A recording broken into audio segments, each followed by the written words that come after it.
Inconnue du grand public il y a encore quelques semaines, Karine Lacombe est devenue un des visages de la lutte contre le maladie, et en particulier sur les chaînes du groupe TF1.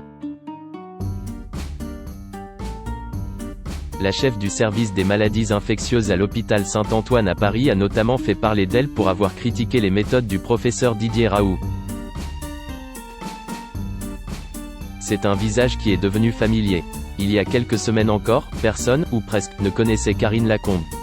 Mais depuis le début de la crise sanitaire, elle s'est imposée comme l'un des visages emblématiques.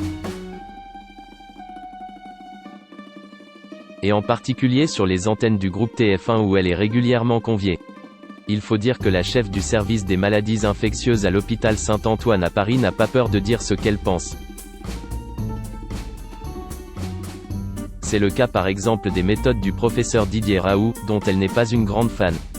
Selon la professeure Karine Lacombe, ce traitement n'aurait pas prouvé son efficacité. De l'essai marseillais de Didier Raoult, elle jugeait face aux caméras de quotidien qu'il est intéressant sur le plan intellectuel, mais sur le plan scientifique, ne confirme pas l'efficacité de la chloroquine. La professeure Karine Lacombe est droite dans ses bottes. Ce qui a visiblement séduit le groupe TF1. C'est en remplacement de son ancien chef de service, qu'elle a fait ses débuts sur LCI. Une femme médecin dans un milieu très masculin. Jusqu'à présent, seuls les hommes étaient sur le devant de la scène, confirme-t-elle dans les colonnes de gala ce jeudi 2 avril, faisant sans doute référence à Michel Simès, Gérald Kierzek, Eric Combe et autres Philippe Juvin. Il n'en fallait pas plus pour susciter l'intérêt de la Une, qui souhaitait même l'avoir en exclusivité. Et on ne m'a pas proposé de tripler mon salaire contrairement à ce qu'a écrit Le Monde, mais une indemnisation, précise la principale intéressée, avant d'expliquer « J'ai refusé pour garder ma liberté de m'exprimer où je voulais ». Un parcours brillant. Mais ne croyez pas que seul son franc-parler et son optimiste lui ont permis de s'inviter sur les chaînes de télévision. C'est surtout son parcours exemplaire et son expertise qui captivent. Fille d'un père ouvrier et d'une mère institutrice, la professeure Karine Lacombe a toujours voulu être médecin, au moins depuis l'âge de 4 ans, se remémore-t-elle. Et de surenchérir auprès de Libération, je n'ai jamais pensé à faire autre chose. Elle a donc suivi son destin. Cette femme de tout juste 50 ans est ainsi titulaire de 2 doctorats, médecine et sciences, a exercé au Vietnam, en Afrique subsaharienne, a co-dirigé le groupe de recherche national sur les hépatites virales. Mais au départ, c'était la santé publique qui l'intéressait. Elle y a d'ailleurs suivi un cursus, aux côtés d'un certain Jérôme Salomon, autre visage devenu emblématique de cette crise.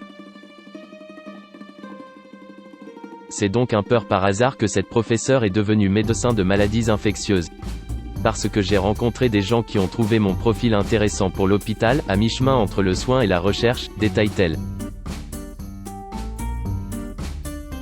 Mère de 3 enfants, de 3 pères différents.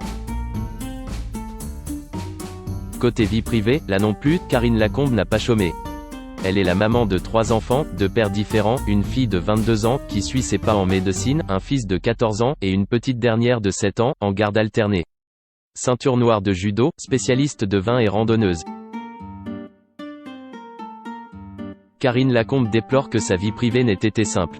La faute à une carrière intense, à la difficulté pour une femme passionnée de trouver un compagnon avec qui s'inscrire dans la durée, explique Gala, en citant la principale intéressée. Si depuis quelques semaines, elle brille donc sur les écrans de télévision, Karine Lacombe ne compte en revanche pas en faire une habitude. Cette médecin n'est semble-t-il pas fascinée par les feux des projecteurs. Quand tout cela sera terminé, c'est donc non sans joie qu'elle retrouvera son anonymat.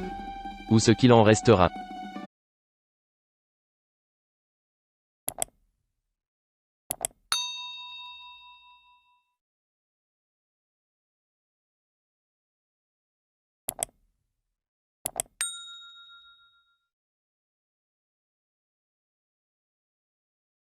Xin chào mừng quý vị và các bạn đến với kênh tin tức VTV Online của chúng tôi. Hôm nay chúng tôi sẽ đưa đến các bạn những tin tức mới nhất của trong ngày. Và tình hình dịch Covid-19 hiện tại đang lan rất rộng trên toàn thế giới và nước ta là một trong những nước mà có những mầm dịch được hạn chế nhất. Và hôm nay VTV của chúng tôi sẽ đưa đến cho quý vị và các bạn những tin tức tuần tự và các tỉnh thành